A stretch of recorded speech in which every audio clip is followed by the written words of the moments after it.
You know, so many people ask me about how to love yourself.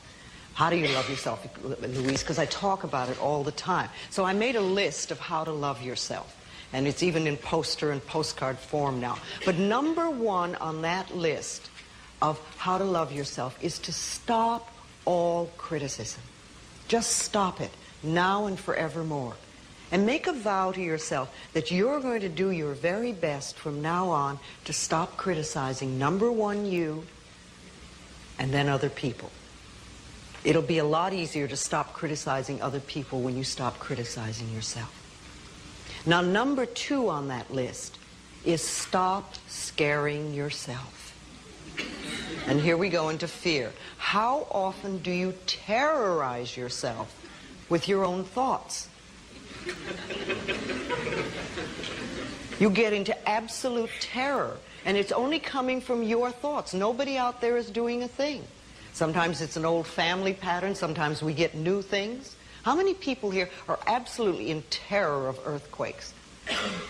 And how often do you do that to yourself? You know, we find so many ways to scare ourselves. I would like people, when you have time, to make a list of your fears. Make a list of your fears. And then give yourself the opportunity to turn each fear into a positive affirmation. Turn each one into something positive. And remember, always you are in charge. You are always in charge. See, one idle thought doesn't make a whole lot of difference. It's like but thoughts are like drops of water. You drop a drop of water on the table here, and it doesn't mean much.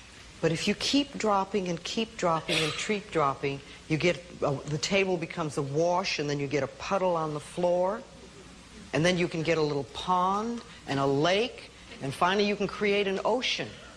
And with our own thoughts, we can drown in a sea of negativity, or we can float on the ocean of life. And it's up to us. The thoughts we think accumulate. And what sort of puddles are you standing in? Or are you up to here? Or are you up to here and trying to paddle? You know, what are you doing to yourself? When we're willing to change our thinking, we can change our experiences. And it doesn't matter if you've got a big puddle of negative thoughts. You know, you can move over here and create a puddle of marvelous positive thoughts. You can make changes, always. So you want to turn those fear thoughts into positive affirmations. Let them work for you.